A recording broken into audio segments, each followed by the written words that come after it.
তুমি তো ভেবেছো জানি খুব সহজে পেয়ে যাবে রাসূলের ঠিক শাফায়াত। ঈমানের দাবি নিয়ে কাল আখিরায় পেয়ে যাবে সুবিশাল তুমি জান্নাত। আল্লাহ সুবহানাহু ওয়া তাআলা কোরআনে হাকিমের বিভিন্ন জায়গায় আল্লাহর ঈমানদার বান্দাদের মধ্য থেকে বিভিন্ন শ্রেণীর মানুষের কথা উল্লেখ করে আল্লাহ ঘোষণা দিয়েছেন আল্লাহ তাদেরকে ভালোবাসেন। আজ আমরা এমন ৮ সৌভাগ্যবান মানুষের কথা শুনব, যেই সৌভাগ্যবান মানুষগুলোকে আল্লাহ তাআলা ভালোবাসেন বলে কোরআনে জানিয়ে দিয়েছেন, ঘোষণা দিয়ে দিয়েছেন। এবং আমরা প্রতিটি পয়েন্ট যখন শুনব চেষ্টা করব ওই পয়েন্টটি আমার মধ্যে যেন চলে আসে, আমি যেন সে ৮ শ্রেণীর ৮ প্রকার গুণ যেন আমার মধ্যে চলে আসে, ৮ শ্রেণীর মধ্যে যেন আমি পড়ে যাই, সে চেষ্টা আমরা করব। আল্লাহ তাআলা আমাকে, আপনাকে, আমাদের সবাইকে আল্লাহর প্রিয় পাত্র, আল্লাহর ভালোবাসার বান্দা হওয়ার তৌফিক নসিব করুন। ভাইরা আমার, যেখানে আল্লাহকে ভালোবাসাটাই বিরাট গৌরবের ব্যাপার, সেখানে স্বয়ং আল্লাহ ভালোবাসবেন, কত বিশাল ব্যাপার। আমরা যে ৮ শ্রেণী মানুষের কথা বলবো, এগুলো আমরা বিভিন্ন সময় বিভিন্ন বক্তব্যে, বিভিন্ন কোরআনের আয়াতে, বিভিন্ন হাদিসে আমরা শুনেছি, পড়েছি, কিন্তু হয়তো এইভাবে রিয়েলাইজ করার সুযোগ অনেকের হয়নি যে আল্লাহ রাব্বুল আলামিন এই বিশেষ গুণ, বিশেষ বৈশিষ্ট্যধারী মানুষদেরকে ভালোবাসেন। তো আমরা সেগুলো জানবো ইনশাআল্লাহ। আল্লাহ তাআলা কোরআনে কারীমে বলেছেন, ওয়াল্লাযীনা আমানু আশাদ্দু হুব্বাল লিল্লাহ, যারা ঈমানদার, যারা আল্লাহর প্রতি ঈমান এনেছেন, আখিরাতের প্রতি ঈমান এনেছেন, সে মুমিন বান্দারা তারা আল্লাহকে সবচেয়ে প্রকটভাবে, সবচেয়ে শক্তভাবে, সবচেয়ে প্রগাঢ়ভাবে, সবচেয়ে বলিষ্ঠভাবে আল্লাহ রাব্বুল আলামিনকে ঈমানদারেরা ভালোবাসে। এটা আমাদের ঈমানদারদের ভালোবাসা। আমাদের ভালোবাসা সবচেয়ে প্রকট হবে, সবচেয়ে প্রগাঢ় হবে, সবচেয়ে বেশি ভালোবাসা হবে কার জন্য? কেন আল্লাহর জন্য ভালোবাসা হবে? কারণ ভালোবাসার যে সূত্র, কারোর গুণে মুগ্ধ হয়ে, কারোর অবদানে তুষ্ট হয়ে, তৃপ্ত হয়ে আমরা তাকে ভালোবাসি। সকল গুণের সৃষ্টিকর্তাকে আল্লাহ রাব্বুল আলামিন। যদি কারোর গুণে, কোনো ব্যক্তি বা বস্তুর গুণে আমাকে মুগ্ধ করে এবং তাকে ভালোবাসতে বাধ্য করে, তাহলে ওই ব্যক্তি বা বস্তুর গুণের সৃষ্টিকর্তা, যিনি এই গুণকে সৃষ্টি করেছেন, এই গুণ তার সৃষ্টি না হলে ওই ব্যক্তি বা বস্তুর মধ্যে আসতোই না। তাহলে সে আল্লাহকে ভালোবাসা, এটা আমাদের বিবেকের দাবি, এটা আমাদের যুক্তি এবং ঈমানের দাবি কত বেশি হওয়ার কথা। ঠিক একইভাবে আমার প্রতি কারোর অবদান আছে, কেউ আমার উপকার করেছেন, অর্থ দিয়ে, কড়ি দিয়ে, পয়সা দিয়ে, কোনোভাবে আমার উপকার করেছেন, সেজন্য আমি তাকে ভালোবাসি। যিনি আমার উপকার করেছেন, তিনি নিজে উপকার করার ক্ষমতা সংরক্ষণ করেন না, আল্লাহ তাআলা তাকে উপকার করার ক্ষমতা দিয়েছেন, সামর্থ্য দিয়েছেন, তৌফিক দিয়েছেন, মানসিকতা দিয়েছেন, তাই তিনি করতে পেরেছেন। তাহলে যে আল্লাহর দান না হলে তিনি উপকারটাই করতে পারতেন না, তাহলে আমি কারোর দ্বারাই উপকৃত হয়ে তাকে যদি ভালোবাসি, তাহলে যে আল্লাহর দানে এই উপকারটা আমি পাওয়ার সুযোগ পেয়েছি, তাকে ভালোবাসা আমার ঈমানের কত বেশি দাবি হতে পারে। ভাইরা আমার, অথচ আল্লাহকে ভালোবাসা এটা সাধারণত আমাদের মধ্যে আমরা সেভাবে অনুভব করি না। এমনকি আমরা অনেকে হয়তো জানিও না যে আল্লাহকেও ভালোবাসা যায়। অনেক মুসলমান আছে যে আল্লাহর প্রতি ঈমান আনি, আখিরাতের প্রতি ঈমান এনেছি, ঈমানের সব পিলারগুলোর উপর ঈমান এনেছি, কিন্তু আমি জানি না যে আমার ভালোবাসার সবচেয়ে বেশি হকদার আল্লাহ, সবচেয়ে বেশি হকদার আল্লাহ। এটা জানা তো দূরের কথা, আল্লাহ রাব্বুল আলামিনকেও যে ভালোবাসা যায় বা ভালোবাসা উচিত, এই সেন্সটুকু পর্যন্ত আমাদের অনেক মুসলমানদের মধ্যে নাই। ভাইরা আমার, ভালোবাসার যত কারণ থাকতে পারে, তার সব কারণ, এই সবগুলো যার কারণে বা যার সৃষ্টি হিসেবে সেগুলোর কারণে আল্লাহ রাব্বুল আলামিনের প্রতি ভালোবাসা, এটা ঈমানের দাবি। কারোর মধ্যে যদি আল্লাহর প্রতি ভালোবাসা কম থাকে তাহলে বুঝতে হবে তার ঈমান দুর্বল, আর কারোর যদি আল্লাহর ভালোবাসা তার মধ্যে বেশি থাকে বুঝতে হবে তার ঈমান শক্তিশালী। আল্লাহর প্রতি আমাদের ভালোবাসা আছে কিনা এটা বোঝার উপায় কি, বা এটা সৃষ্টি করার উপায় কি, সে বিষয়ে আলোচনা করা আজকে আমাদের উদ্দেশ্য না, সেটা ভিন্ন টপিক। আমি শুধু মূল বিষয়টা পারলাম যে ঈমানদার হিসাবে আমরা আমাদের মাকে ভালোবাসি, আমরা আমাদের বাবাকে ভালোবাসি, আমরা আমাদের স্বামীরা স্ত্রীরা স্বামীদেরকে, বাবা সন্তানকে, সন্তান বাবাকে, ভাই বোন পরস্পরকে আমরা একে অন্যকে ভালোবাসি। এই যে আমরা একে অন্যকে ভালোবাসি, আমাদের ভালোবাসার গণ্ডি, আমাদের ভালোবাসার সীমানার মধ্যে সর্বাগ্রে থাকতে হবে আমাদের রব আল্লাহ রাব্বুল আলামিন। কারণ মা বাবা না হলে আমি দুনিয়াতে আসতাম না, আর আল্লাহ রাব্বুল আলামিন মা বাবাকে সৃষ্টি না করলে, তৌফিক না দিলে আমার দুনিয়াতে আসার কথা মা বাবাও চিন্তা করতেন না। এই জন্য ভাই, আল্লাহ তাআলাকে আমাদের ভালোবাসতে হবে। আল্লাহর প্রতি ভালোবাসা, এটা যখন আল্লাহর নেয়ামত সম্পর্কে আমরা জানবো, আল্লাহর দান অনুদানগুলোর কথা, আল্লাহর নেয়ামত রাজির কথা যখন আমরা গবেষণা করব, ভাববো, স্বয়ংক্রিয়ভাবে আল্লাহর ভালোবাসা আমাদের মধ্যে চলে আসবে। আল্লাহ তাআলা আমাদেরকে আল্লাহর ভালোবাসা অন্তরের অন্তঃস্থলে সুগভীরভাবে স্থাপন করার তৌফিক নসিব করুন। ভাইরা আমার, আল্লাহ রাব্বুল আলামিন তাকে যেখানে আমাদের ভালোবাসা কর্তব্য, সেখানে আল্লাহ তাআলা তার কিছু প্রিয় বান্দাদেরকে স্বয়ং ভালোবাসেন। আপনার সাথে কোনো পাওয়ারফুল ব্যক্তির সাথে পরিচয় আছে, এটাই যেখানে আপনার জন্য গৌরবের ব্যাপার, সেখানে সে পাওয়ারফুল ব্যক্তি যদি আপনাকে ভালোবাসেন, আপনাকে পছন্দ করেন, স্নেহ করেন, তাহলে সেটা আপনার জন্য কত বড় গৌরবের ব্যাপার হতে পারে। আমরা কোনো প্রভাবশালী ব্যক্তির সাথে আমাদের সম্পর্ক থাকলে, পরিচয় থাকলে, আমরা গল্প দিতে পছন্দ করি, ঠিক না ঠিক? আছে না নাই? অমুক খালাতো ভাই, অমুক তালতো ভাই, অমুক ব্যয়, এসব গল্প দিতে আমাদের ভালো লাগে, কারণ লোকটা অনেক প্রভাবশালী। আর যদি স্বয়ং ওই লোকটাই বলে যে আমি অমুককে ভালোবাসি, আমার খুব পছন্দের, তাকে আমি অনেক লাইক করি, তাহলে এটা কত বড় গৌরবের বিষয় হতে পারে। আল্লাহ রাব্বুল আলামিন কোরআনে হাকিমে এইরকম ভালোবাসার, আল্লাহর পছন্দের মানুষগুলোর কথা বলেছেন। আল্লাহর পছন্দের মানুষের তালিকায় আসার জন্য সর্বাগ্রে যে বিষয়টি থাকতে হবে তা হলো ঈমান। ঈমান না থাকলে কখনো আল্লাহর প্রিয় পাত্র হওয়ার সুযোগ নেই। ঈমানদারদের মধ্যে যে 8 শ্রেণী মানুষকে আল্লাহ তাআলা ভালোবাসেন বলে কোরআনে জানিয়েছেন, তার মধ্যে থেকে সর্বপ্রথম এবং প্রধান শ্রেণী হলেন ওই মানুষগুলো যারা মুহসিন। যারা কি? মুহসিন।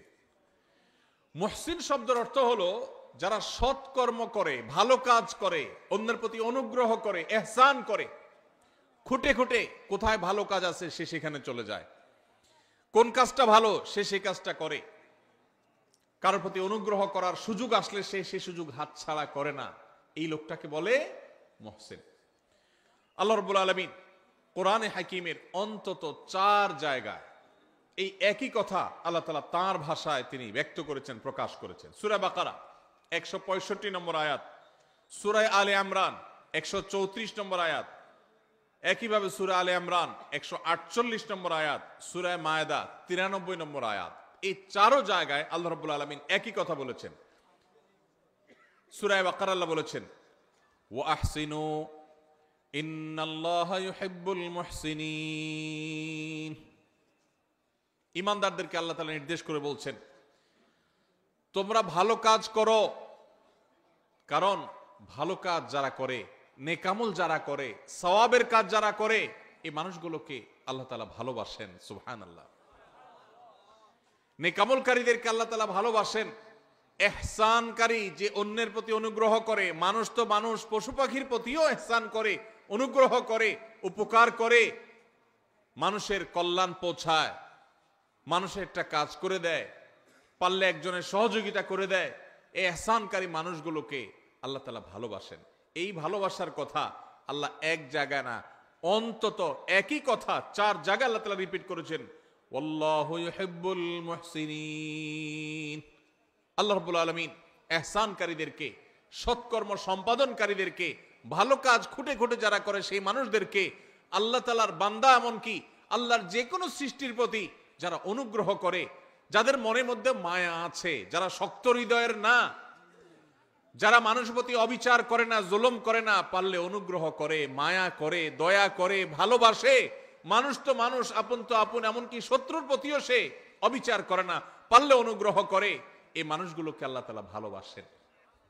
ভাইরা আমার, তাহলে আমরা আল্লাহর ভালোবাসার মানুষগুলোর প্রথম শ্রেণীর সাথে পরিচিত ইতোমধ্যে হয়ে গেলাম। তারা হলো যারা খুঁজে খুঁজে সব নেকামল ভালো কাজগুলো করে, বিশেষ করে আল্লাহর সৃষ্টি একটি একটি করে খুঁজে সবার সাথে অনুগ্রহ করে, মায়া করে, দয়া করে, ইহসান করে। আমরা সেই কাতারে শামিল হওয়ার চেষ্টা করব তো ইনশাআল্লাহ। হে আরশে আজিমের মালিক, আপনি আমাদের সবাইকে মুহসিনদের কাতারে, আপনি যাদেরকে ভালোবাসেন বলে কোরআনে ঘোষণা দিয়েছেন, আল্লাহ আমরা যেন সেই মানুষদের কাতারে শামিল হতে পারি, সেই তৌফিক নসিব করেন। আজকের এই মাহফিল থেকে আমরা ভাই নিয়ত করে নেই, যখনই কোনো ভালো কথা শুনবো সবার আগে আমল করব। যখনই কোনো ভালো কথা জানবো সবার আগে সেটা বাস্তবায়ন করব। যখনই কারোর প্রতি উপকার করার, ইহসান করার, কারোর কল্যাণ পৌঁছানোর, কারোর সেবা করার, কারোর একটু সহযোগিতা করার সুযোগ পাবো, সবার আগে সেটা আমি ধরবো, হাতছাড়া করব না, চেষ্টা করবো তো ইনশাআল্লাহ।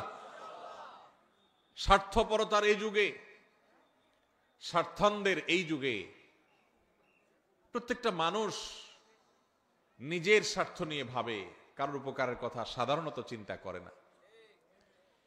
এমন স্বার্থান্ধ হয়ে গেছি আমরা আজ, এখন প্রবাদী হয়ে গেছে, আগে বাঁচলে বাপের নাম, নিজে বাঁচলে বাপের নাম। নিকৃষ্টতম একটা প্রবাদ আমাদের বাংলা ভাষায় প্রচলিত, নিকৃষ্টতম প্রবাদ, নিজে বাঁচলে বাপের নাম।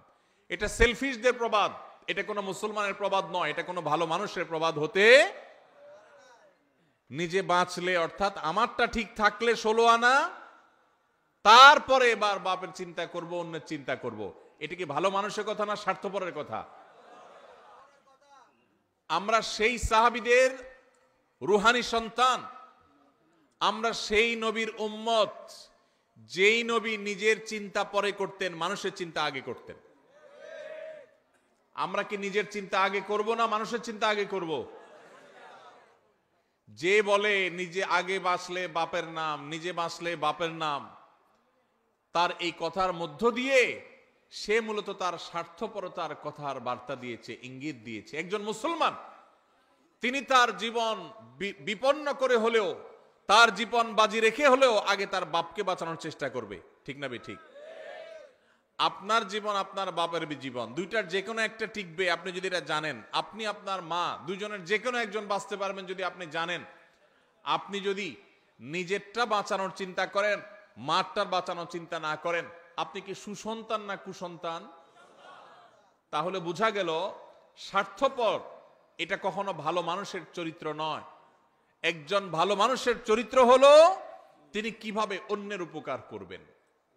আল্লাহ রাব্বুল আলামিন কোরআনে কারিমে এই অন্যের প্রতি অনুগ্রহকারী মানুষদের প্রশংসা করেছেন বিভিন্ন জায়গায়। ওয়ায়ুসিরুনা আলা আনফুসিহিম ওয়ালাউ কানা বিহিম খাসাসা। আল্লাহ রাব্বুল আলামিন সাহাবীদের প্রশংসা করে বলেছেন তারা অন্যকে অগ্রাধিকার দেয়, নিজের উপরে অন্যকে অগ্রাধিকার দেয়। নিজের শত কষ্ট, শত প্রয়োজন থাকা সত্ত্বেও আরেক ভাইয়ের প্রয়োজন থাক, আমি নিলাম না, আমার ভাইকে দিলাম। ভাইরা আমার, নামাজি মুসলমান বহু পাবেন, কম হোক বেশি হোক সব এলাকায় পাবেন। রোজাদার মুসলমানও পাবেন। ওয়াজ মাহফিলে এসে ঘন্টাকে ঘন্টা বসে বসে ওয়াজ শোনার মতো মুসলমানও পাবেন। কিন্তু এই মুহসিন মুসলমান ঘরে ঘরে প্রত্যেকটা জায়গায় জায়গায় আপনি খুঁজে পাবেন না। এই জন্য আজকের এই মাহফিল থেকে আমরা মুহসিন মুসলমান হওয়ার প্রতিজ্ঞা করে, নিয়ত করে তারপর যাব ইনশাআল্লাহ। আল্লাহ আপনি আপনার বান্দা আমাদেরকে আপনার মুহসিন বান্দাদের কাতারে শামিল হওয়ার, গণ্য হওয়ার, তাদের অন্তর্ভুক্ত হওয়ার তৌফিক আপনি নসিব করেন। ভাইরা আমার, নিজের চিন্তা যারা শুধু করে, যারা স্বার্থপর হয়, তারা সুখী হয়, আর যারা অন্যের চিন্তা বেশি করে নিজের চাইতে, এরা ডাবল সুখী হয়। কিভাবে ডাবল সুখী? আপনি শুধু নিজের চিন্তা করলে আপনি সুখী হবেন, ঠিক আছে। আপনি যদি নিজের চিন্তা বাদ দিয়ে বা নিজের চিন্তাকে অগ্রাধিকার না দিয়ে আরেকজনকে আপনি অগ্রসর করে দেন, আরেকজনের চিন্তা করেন যে আমি একটু কষ্ট করি, আরেকজনকে সুযোগ দিই, এইটা যদি আপনি চিন্তা করেন, মানুষের মুখে হাসি ফুটানোর যে আনন্দ, মানুষের উপকার করার যে আনন্দ, এই আনন্দ নিজে ভোগ করার মধ্যে কখনো নিহিত নেই। আমাদের এই প্রিয় স্বদেশ, এই প্রিয় বাংলাদেশকে যদি আমাদের গড়ে তুলতে হয় সত্যিকারের স্বপ্নের বাংলাদেশ হিসাবে, তাহলে আমাদের প্রত্যেককে এই মহসিনদের কাতারে সামিল হতে হবে। স্বার্থপর মানুষ দিয়ে একটা সুন্দর দেশ কখনো গড়া যেতে পারে? আল্লাহ তাআলা আমাদের সবাইকে আমাদের নিজের স্বার্থের চাইতে আমাদের অন্য যে কোনো ভাই, যে কোনো মানুষ, যে কোনো মুসলমান, আল্লাহ যে কোনো সৃষ্টিকে অগ্রাধিকার দেওয়ার, অন্যের প্রতি অনুগ্রহ করার, খুঁটে খুঁটে খুঁজে খুঁজে মানুষ উপকার করার তৌফিক আল্লাহ তাআলা আমাদের সবাইকে দান করুন। ভাইরা আমার, ইহসান এর সংজ্ঞা বা এর পরিচয় শুরুতেই বলেছিলাম যে ইহসান হলো আপনি মানুষ উপকার করলেন, ইহসান হলো যে কোনো নেকামল করলেন, নামাজ পড়লেন, এটা ইহসান, রোজা রাখলেন, এটা ইহসান। আর ইহসানের সর্বোচ্চ স্তর কি? নবী করিম সাল্লাল্লাহু আলাইহি সাল্লাম হাদিসে জিবরিল, ঐতিহাসিক হাদিস, যে হাদিসে জিবরিল আলাইহিস সালামের মাধ্যমে আমাদেরকে দ্বীন শেখানো হয়েছে, সেই হাদিসে নবী করিম সাল্লাল্লাহু আলাইহি ওয়াসাল্লাম শিক্ষা দিয়েছেন কি? ইহসান হলো আনতা আবুদাল্লাহা কাআন্নাকা তারাহু ফাইন লাম তাকুন তারাহু ফাইন্নাহু ইয়ারাক। আপনি যখন ইবাদত করবেন, নামাজ পড়বেন, আপনার স্মরণ আসবে যে আমি নামাজে দাঁড়িয়েছি, আমি আল্লাহকে দেখছি, আল্লাহকে দেখছি, এই কথা মনে করে নামাজে দাঁড়াবেন। আর যদি এই কথা মনে করতে না পারেন, এতদূর শক্তিশালী ইমানদার না হন, তো কমপক্ষে এইটা ভাববেন যে আল্লাহ তাআলার অবজারভেশনে আমি আছি, আল্লাহ আমার দিকে তাকিয়ে আছে। ভাইরা আমার, আপনি কোথাও ডিউটি করেন কোনো কোম্পানির, কোম্পানির মালিক পেছনে দাঁড়ানো আছে, অন দ্য স্পট আপনি ডিউটি করছেন। আপনি যদি জানতে পারেন, আঁচ করেন, অনুভব করেন যে মালিক সাহেব পেছনে দাঁড়ানো আছে বা মনিটর করছেন আপনাকে, তাহলে আপনার কাজের সিরিয়াসনেস একটু হলেও বেশি হবে কি হবে না? আপনি একটু নড়ে চড়ে বসবেন কি বসবেন না? ভাইরা আমার, ঠিক একইভাবে আমরা যখন ইবাদত বন্দেগী করব, যে কোনো ভালো কাজ করব, আমরা চিন্তা করব আমাদেরকে কে দেখছেন? আল্লাহ দেখছেন। আল্লাহ রাব্বুল আলামিন সবকিছু দেখেন, কোনো কিছুই তার কাছে গোপনীয় থাকে না। বিধায় ওই মানসিকতা নিয়ে যদি ইবাদত করতে পারেন, এটা হলো ইহসানের সর্বোচ্চ স্তর, সর্বোচ্চ লেয়ার। আপনি মুহসিনদের মধ্যে সবচেয়ে আপার ক্লাসের মুহসিন হতে পারবেন যদি আপনার সমস্ত ইবাদত করার সময় আল্লাহর কথা স্মরণ হয়। আপনি যখন নামাজে দাঁড়িয়ে সূরা পড়ছেন, আপনার মনে হচ্ছে আল্লাহ আমাকে দেখছেন। এই যে ওয়াজ মাহফিলে বসে আপনি কোরআন এবং হাদিসের কথা শুনছেন, একটি ভালো কাজে এসেছেন, এখনো আপনার মনে হবে যে আমার আল্লাহ দেখছেন যে বান্দা আমার কোরআন হাদিসের কথা শুনছেন।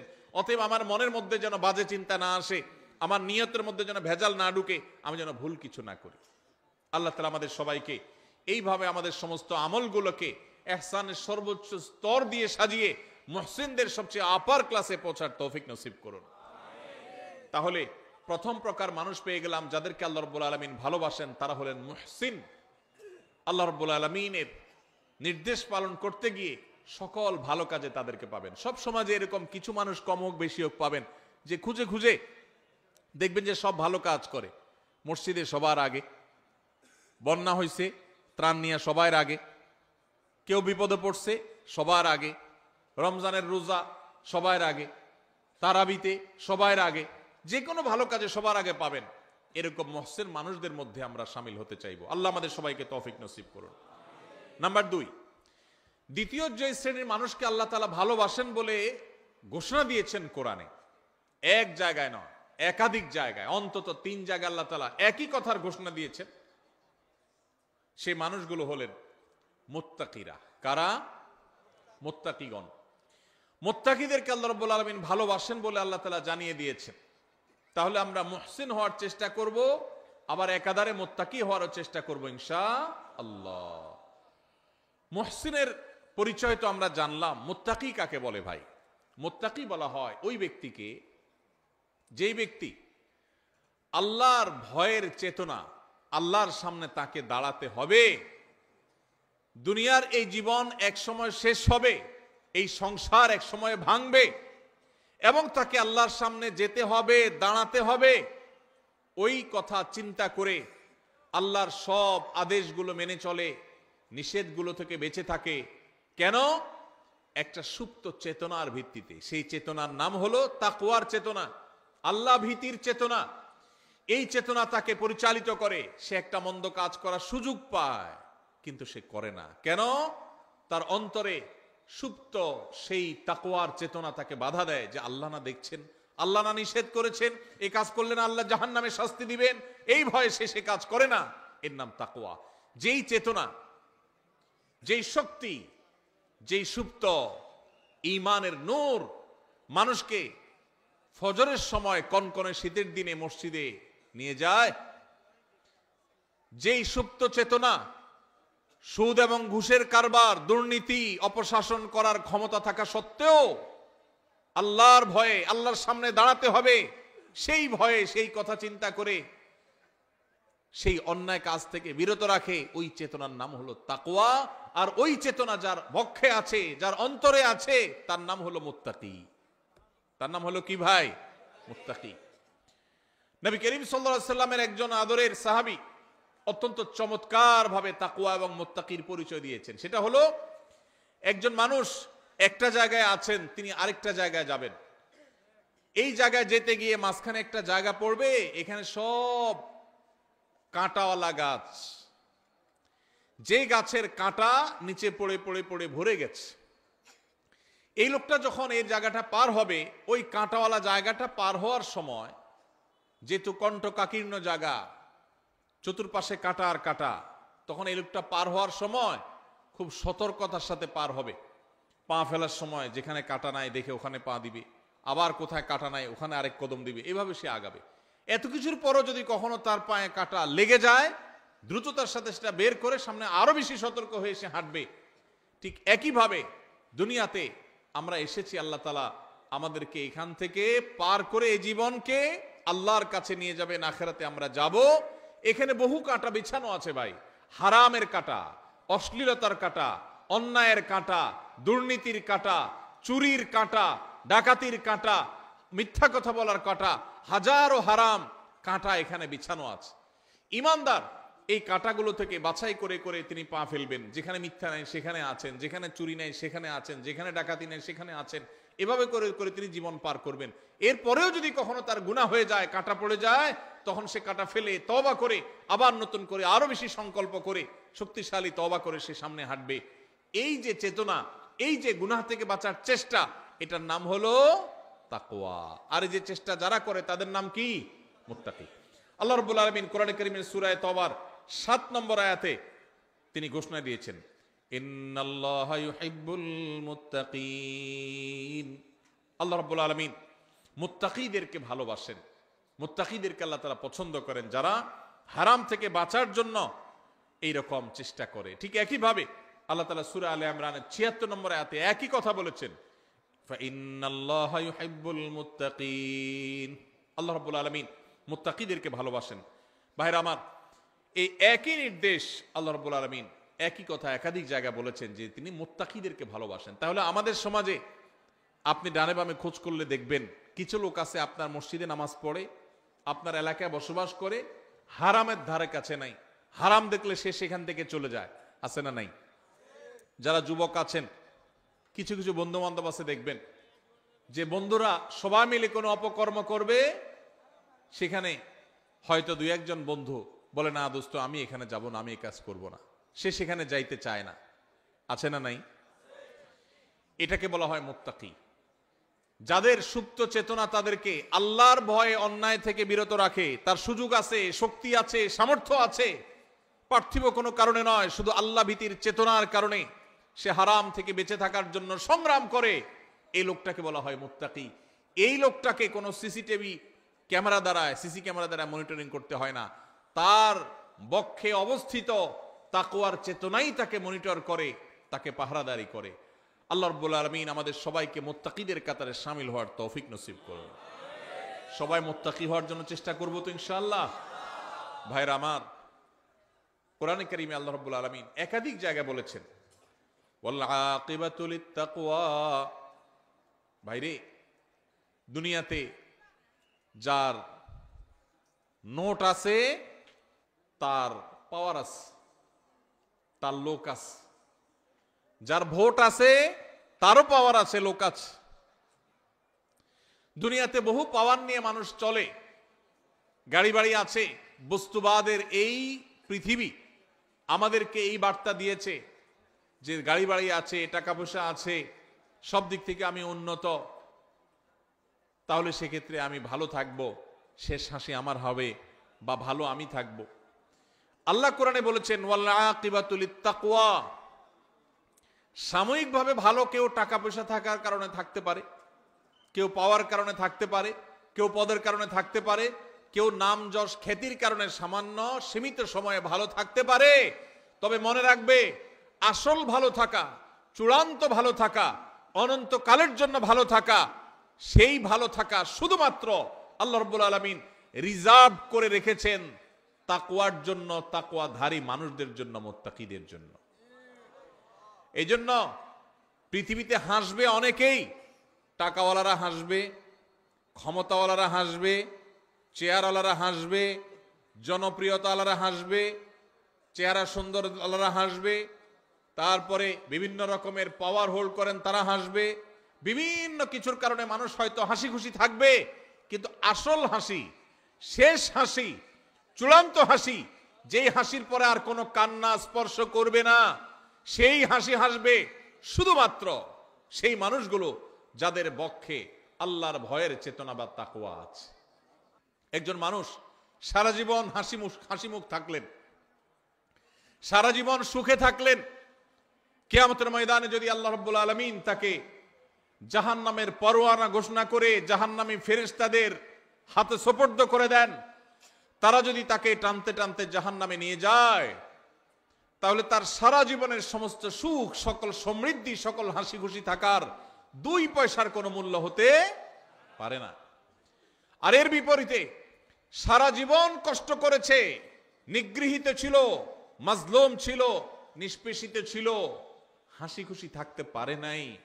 কিন্তু কিয়ামতের ময়দানে আল্লাহ রাব্বুল আলামিন যদি জান্নাতের পরোয়ানা দিয়ে, সার্টিফিকেট দিয়ে, ঘোষণা দিয়ে আল্লাহ যদি তাকে জান্নাতে প্রবেশ করিয়ে দেন, আল্লাহ বলেছেন ফামান যুহযিহা আনিন নারি ওয়া উদখিলাল জান্নাতা ফাকাদ ফাজ। যে ব্যক্তিকে জাহান্নাম থেকে দূরে সরানো হবে আর জান্নাতে প্রবেশ করানো হবে, এই ব্যক্তি সফল, এই ব্যক্তি সাকসেস। এই সাকসেস আর কখনো ব্যর্থতায় পর্যবসিত হবে না, এই সফলতা কখনো হারিয়ে যাবে না। পৃথিবীর সকল সফলতা একসময় হারিয়ে যায়, ক্ষমতা হারানোর ভয় আছে না নাই? আছে না নাই? না ক্ষমতা চিরকাল থাকে? হাতের কাছে আমাদের দৃষ্টান্ত দেখার সুযোগ হয়েছে না হয় নাই? নিজের চোখের সামনে এরকম জাজ্জল্যমান উদাহরণ দেখার পরও যদি ঈমান না জাগে, আর কখন জাগবে? ভাইরা আমার, টাকার জৌলস চিরকাল থাকে না শেষ হতে পারে? আমির ফকির হতে দেরি হয়? আল্লাহ চাইলে মুহূর্তের ভিতরে ফকির হয়। দুনিয়াতে মানুষ যত সফলই হোক, যত সাকসেসই হোক, যত সুখী হোক, এক সময় সে সুখ চলে যাওয়ার ভয় আছে।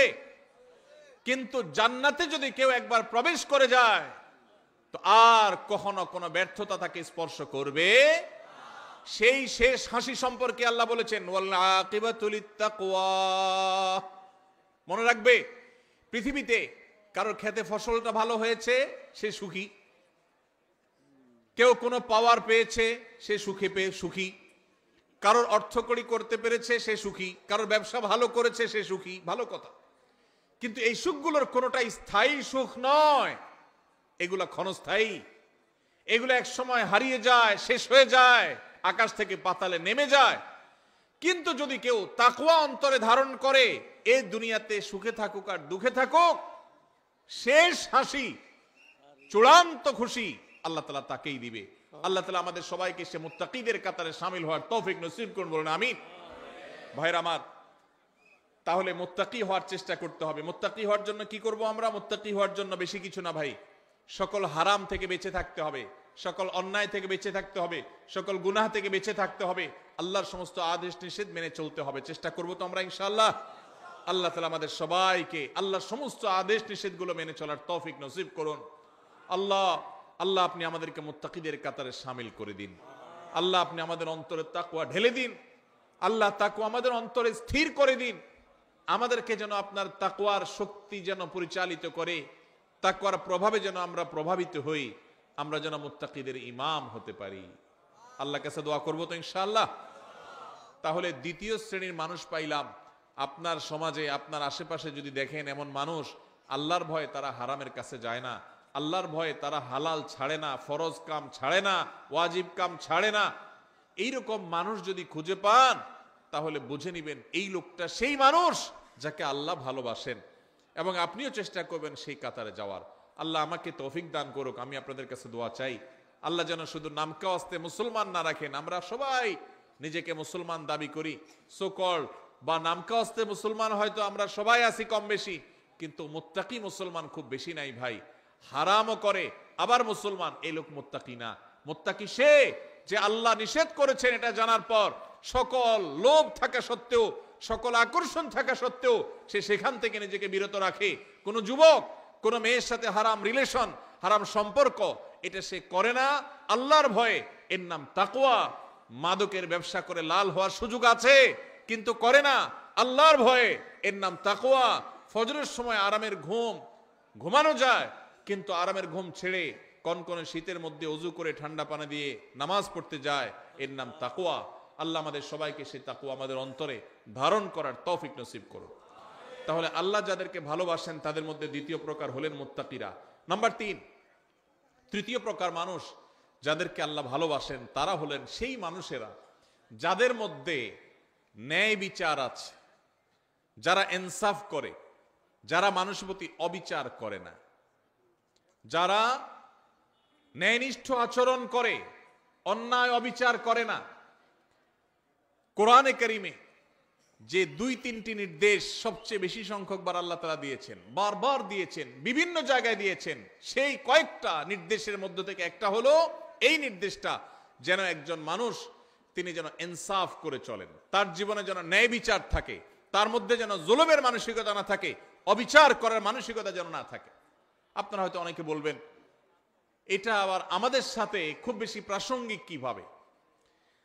যারা জাজ, যারা বিচারপতি, তারা তাদের ওই চেয়ারে বসে তারা ন্যায় বিচার করবেন কি করবেন না, বা যারা যখন শাসনভার যাদের দায়িত্বে থাকে, কাঁধে থাকে, ক্ষমতায় থাকে, তারা ন্যায় বিচার করবেন কি করবেন না এই প্রশ্ন আসতে পারে। আমরা সাধারণ মানুষ, আমাদের ন্যায় বিচার প্রশ্ন কোত্থেকে? অনেকে হয়তো এটা মনে করবেন। ভাইরা আমার, আমাদের প্রত্যেকটা মানুষের জীবনে ন্যায় বিচার করার প্রসঙ্গ আসে কিভাবে? আপনি যদি আপনার জীবনে কখনো একটা নির্দোষ মানুষকে দোষী বলেন, লোকটার আসলে কোনো দোষ নাই, কেউ একজন ফেসবুকে তার নামে একটা বদনাম উঠাই দিছে, আপনিও সেটা শেয়ার করে তার বদনামি করছেন, তাহলে এটা কি তার প্রতি সুবিচার হলো না অবিচার হলো? এই অবিচারটা আমাদের দ্বারা হয় কি হয় না? হয়। ঠিক একইভাবে আমাদের আশেপাশে অসংখ্যবার সকাল থেকে রাত পর্যন্ত আমরা দেখা যায় আমরা অবিচার করি, আমরা টেরও পাই না। আল্লাহ রাব্বুল আলামিন আমাদেরকে বারবার করে বলেছেন ঈমানদার কখনো অবিচারকারী হতে পারে না, ঈমানদার কখনো ন্যায় ভ্রষ্ট কাজ করতে পারে না, ঈমানদারকে ন্যায়সঙ্গত আচরণ করতে হয়, কখনো ন্যায় থেকে সে সরতে পারে না। আপনি দোকানদার মানুষ, আপনি মুদি দোকানদারি করেন, কাস্টমারকে দেশি মসুর ডাল দেওয়ার কথা বলে সাথে ইন্ডিয়ান মশারি মিশিয়ে দিলেন, এটা কি তার প্রতি সুবিচার করলেন না অবিচার করলেন? দাম নিলেন দেশি মশারির, দিলেন ইন্ডিয়ানটা মিশায়া। মশারি ইন্ডিয়ানটার দাম বেশি না দেশিটার দাম বেশি? যেটার দাম বেশি ওইটার টাকা নিলেন, আর কম দামাটার সাথে মিশিয়ে দিলেন, ন্যায় বিচার হলো না অবিচার হলো? তার যা হক সেটা দেয়া হয়েছে না নষ্ট করা হয়েছে? ভাইরা আমার, আপনি কাস্টমার, দোকানদার না। টাকা একটা ছিঁড়ে গেছে, টাকা ছিঁড়লে টাকার মান কমে না। বাংলাদেশ ব্যাংকের নিয়ম অনুযায়ী, দেশের প্রচলিত আইন অনুযায়ী কোনো টাকা ছিঁড়লে ওইটার মান কমে যায় না। কিন্তু যেভাবেই হোক আমাদের সমাজে কারোর কাছে ছেঁড়া টাকা থাকলে সে ওই টাকা চালাইতে খবর আছে, কারণ কেউ ছেঁড়া টাকা নিতে চায় না। এই জন্য আপনার কাছে কোনোভাবে একটা ছেঁড়া টাকা চলে আসছে, আপনি ছেঁড়া অংশকে লুকায়া দোকানদারকে এমন ভাবে দিয়ে দিচ্ছেন ব্যস্ততার মধ্যে বেটা ক্যাশে রেখে দিস। সুবিচার হলো নাকি অবিচার হলো? দোকানদার আপনাকে জিনিসটা দিছে ভালো, আপনি টাকাটা দিছেন এমন টাকা যে টাকা নিয়ে তার ভেজালে পড়া লাগবে, তাহলে কি সুবিচার হয়েছে না অবিচার হয়েছে? একজন মানুষ, তিনি এখানে নাই, তিনি এখন বাজারে গেছেন, আরেকজনের সাথে বসে তার ব্যাপারে আপনি বদনামি করলেন, তার প্রতি সুবিচার হলো না অবিচার হলো? এগুলো দূরবর্তী অবিচার। আমরা যদি একেবারে প্রাসঙ্গিক, একেবারে সবচেয়ে নিকটবর্তী যে সুবিচার অবিচারের বিষয়টা সেটাও দেখি, তো আমরা দেখব যে আমরা ওই যে আমি শুরুতে যে প্রবাদের কাছে কথা বলছিলাম, আমরা নিজের বেলায় 16 আনা, অন্যের বেলায় 1 আনাও। এটা কি সুবিচার না অবিচার? এই সমাজে বেশিরভাগ মানুষ দেখবেন এত বেশি স্বার্থপর যে নিজেরটা 16 আনা বুঝে, আরেকজনেরটা 1 আনাও বুঝে না। এই লোকটার ভিতরে সুবিচার আছে না অবিচার আছে? আল্লাহ রাব্বুল আলামিন অবিচারকারী মানুষদের ভালোবাসেন না, আল্লাহ ভালোবাসেন সুবিচারকারী মানুষদের। ভাইরা আমার, আপনি রাস্তায় যাচ্ছেন, হঠাৎ করে দেখলেন একটা ভেজাল বাঁধছে, গন্ডগোল চলছে। কি গন্ডগোল? আপনার খুব ঘনিষ্ঠ এক বন্ধু বাইক নিয়ে যাচ্ছে, রিকশাওয়ালার সাথে কোনোভাবে অ্যাক্সিডেন্ট হয়ে গেছে, এখন এটা নিয়ে বাদানুবাদ ঝগড়া চলতেছে, কার দোষ কার গুণ। আপনি সেখানে গিয়ে যখন দেখছেন যে আমার দোস্ত বাইক চালাচ্ছে, রিকশাওয়ালার সাথে সংঘর্ষ হয়েছে, রিকশা আরোহী পড়ে গেছেন, আহত হয়েছেন, রিকশাওয়ালা ক্ষতিগ্রস্ত হয়েছেন, আপনি চোখ বন্ধ করে ডাইরেক্ট যায়া যেভাবে হোক ঘুরায় পেঁচায় আপনার দোস্ত, আপনার বন্ধুর পক্ষ অবলম্বন করলেন, আর রিকশাওয়ালা বললেন ভাই আপনারই তো দোষ মনে হচ্ছে। সুবিচার না অবিচার? আপনি ভালো করে জানেন না, আপনি ওখানে ছিলেনও না, আপনার দোস্ত দেখে আপনি তার পক্ষ নিয়ে নিলেন, আরেকজনের বিপক্ষে চলে গেলেন। সুবিচার না অবিচার? আপনার এলাকার মানুষের সাথে আরেক এলাকার মানুষের গন্ডগোল লাগছে, আপনি যাই দেখলেন আরে আমার বাড়ির কাছের মানুষ, এবার যেহেতু আমার বাড়ির কাছের মানুষ, অতএব অন্ধের মতো তার সমর্থন করলাম, সে অন্যায়কারী হোক আর নির্দোষ হোক, সে যেটাই হোক না কেন আমার এলাকার লোক, বিধায় তার সমর্থন আমি করলাম। সুবিচার না অবিচার? কারণ তার পক্ষে যদি আপনি নেন আর যদি সে আসলে দোষী হয়, তাহলে আপনি দোষীর পক্ষ নিলেন, নির্দোষের বিরুদ্ধে গেলেন। সুবিচার হবে না অবিচার হবে? ইমানদার কখনো অবিচার করতে পারে? ভাইরা আমার, এই কথাকে আল্লাহ রাব্বুল আলামিন কোরআনে কারীমে সূরা মুমতাহানার 8 নম্বর আয়াতে বলেছেন। একই কথা আল্লাহ রাব্বুল আলামিন কোরআনে কারীমে সূরা হুজুরাতের 9 নম্বর জায়গায় 9 নম্বর আয়াতে বলেছেন। একই কথা আল্লাহ তাআলা সূরা মায়দার 42 নম্বর জায়গায় বলেছেন। অন্তত 3 জায়গায় আল্লাহ তাআলা বলেছেন ইন্নাল্লাহা ইউহিব্বুল মুকসিতিন। আল্লাহ বলেছেন ওয়া আকসিতু, তোমরা সব সময় ন্যায় বিচার করে চলবে। খবরদার, ন্যায় বিচার করে চলবে, কারণ আল্লাহ তাআলা ন্যায় বিচারকারীদেরকে, ন্যায়নিষ্ঠ আচরণকারীদেরকে, ইনসাফকারীদেরকে ভালোবাসেন। জালিম, অত্যাচারী, অবিচারকারী এরকম মানুষকে আল্লাহ পছন্দ করেন না, ভালোবাসেন না। আল্লাহ ভালোবাসেন তাদেরকে যারা ন্যায় বিচার করে। অনেক লোক নামাজ পড়ে, ন্যায় বিচার নাই, আছে না নেই? অনেক লোক লম্বা দাঁড়িয়ে আছে কিন্তু ন্যায় বিচার নাই, আছে না নেই? এক ছেলে তার একটু বেশি টানে, আরেক ছেলের দেখতেও পারে না, দাড়ি কিন্তু লম্বা। ন্যায় বিচার না অবিচার? অবিচার। বিয়ে করেছে, শ্বশুরবাড়ির জন্য জান ফিদা, বাপমার খোঁজ খবরও নেয় না।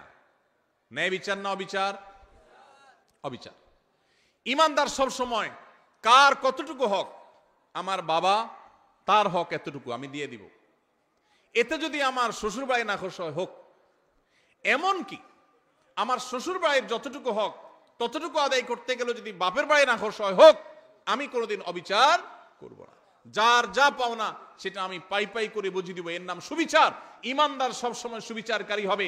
আজকের এই সমাজে দাড়িওয়ালা মানুষ কম বেশি আছে, টুপিওয়ালা মানুষ কম বেশি পাওয়া যায়, নামাজি মানুষ রোজাদার মানুষ কম বেশি পাওয়া যায়, ওয়াজ মাহফিল শোনা মানুষের সংখ্যাও কম নয়, কিন্তু সুবিচারকারী মানুষের সংখ্যা এদেশে হাতে গোনা হয়ে গেছে, নগণ্য হয়ে গেছে, হারিয়ে গেছে। ভাইরা আমার, আমরা আমাদের জীবনের পরতে পরতে প্রত্যেকটা জায়গায় জায়গায় আমাদের ন্যায় বিচারের প্রশ্ন আসে। আমরা হয়তো মনে করেছি অনেকে ন্যায় বিচার আর অবিচার এগুলো তো জজদের কাজ, বিচারকদের কাজ। না ভাই, আপনি নিজে বিচারক। প্রতিটা পদে পদে আপনার বিচারের প্রশ্ন আসে। শুধুমাত্র মুসলমানদের সাথে না, এমনকি অন্য ধর্মের মানুষও যদি হয়, হিন্দু বৌদ্ধ খ্রিস্টান যে কোনো ধর্মের মানুষও যদি হয়, আল্লাহ বলেছেন কোরআনে, লা ইয়ানহাকুমুল্লাহু আনিল্লাযীনা লাম ইউকাতিলুকুম ফিদ-দীনি ওয়া লাম ইউখরিজুকুম মিন দিয়ারিকুম আন তাবাররুহুম ওয়া তুকসিতু ইলাইহিম ইন্নাল্লাহা ইউহিব্বুল মুকসিতিন। অন্য ধর্মের মানুষরা তোমাদের উপর যদি কোনো যুদ্ধ চাপায় না দেয়, তোমাদের দেশ থেকে বের করে না দেয়, শান্তিপূর্ণভাবে যদি সহাবস্থান করে, তাহলে তাদের প্রতি অন্য ধর্মের মানুষ হওয়া সত্ত্বেও ন্যায়নিষ্ঠ আচরণ করতে আল্লাহ নিষেধ করেন না, বরং ন্যায়নিষ্ঠ আচরণকারীদেরকেই আল্লাহ ভালোবাসেন। এই জন্য ন্যায়নিষ্ঠ আচরণ করবো তো ইনশাআল্লাহ। ভাইরা আমার, আমাদের জীবনের প্রতিটি পদে পদে কিন্তু ন্যায় আচরণ করার ব্যাপার আছে। এখন মুশকিল হলো, আমরা ন্যায়সঙ্গত আচরণ বা ন্যায় বিচার এটা অন্যের বেলায় অনেক সময় করতে পারি, নিজের লোক হলে তখন পারি না। আল্লাহ রাব্বুল আলামিন সেজন্য বলেছেন, ওয়াইন কুলতুম ফাদিলু ওয়ালাউ কানা যা কুরবা। যখন কথা বলবা ইনসাফের সাথে বলবা, সত্যটা হক কথাটা বলবা, যদিও তোমার আত্মীয় হয়, রক্ত সম্পর্কীয়, কাছের লোক হয়, তারপরও হক কথা বলতে দ্বিধা করবা। একটা অপকর্ম করেছে কে? আপনার চাচাতো ভাই বা আপনার আপন ভাই বা আপনার শালা, আপনার কাছের কেউ।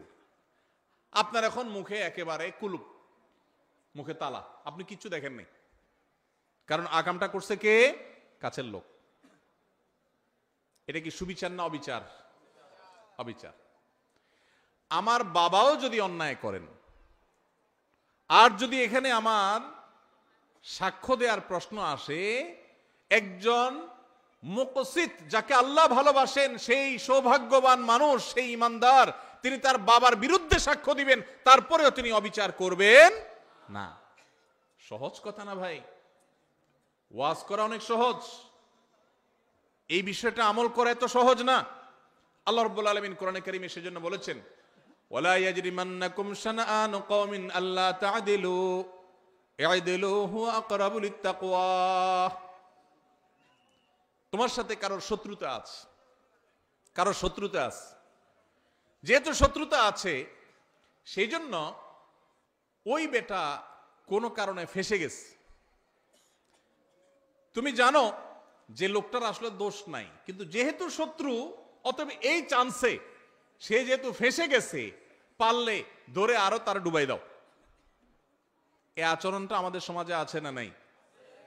রাজনৈতিক দ্বন্দ্ব আছে, আপনি এক দল করেন, সে আরেক দল করে, যেভাবে হোক সে ফেসে গেছে, আসলে সে দোষী না, আপনি জানেন।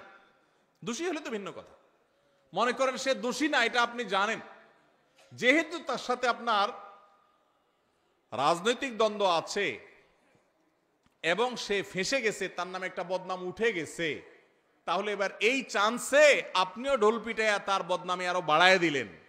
সুবিচার না অবিচার? আল্লাহ এই কথা বলেছেন, ওয়ালা ইয়াজরিমান্নাকুম শানাআনু কওমিন আল্লা তা'দিলু।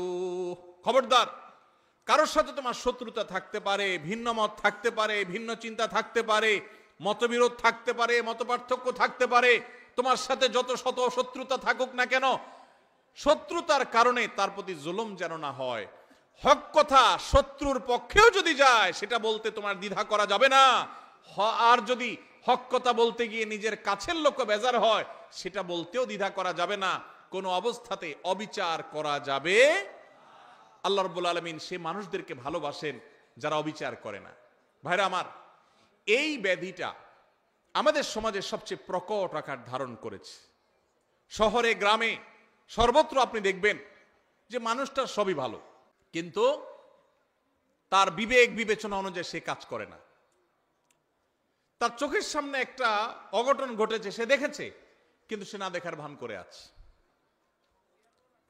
শুধুমাত্র পক্ষের লোক যদি হয় তো উল্টাপাল্টা হইলে ওইটাকে লেপসেপ দিয়ে ওইটাকে জোড়া তালে দিয়ে ভালো করার চেষ্টা, আর যদি বিরুদ্ধের লোক হয় তাহলে ভালো জিনিসটাকেও খোঁচায় খোঁচায় খারাপ করার চেষ্টা। আছে না নাই? এগুলো করে আপনি রাজনীতি করতে পারেন, এগুলো করে আপনি ব্যক্তি স্বার্থ উদ্ধার করতে পারেন। মনে রাখবেন, কিয়ামতের ময়দানে আল্লাহর আযাবকে আপনি এড়াতে পারবেন।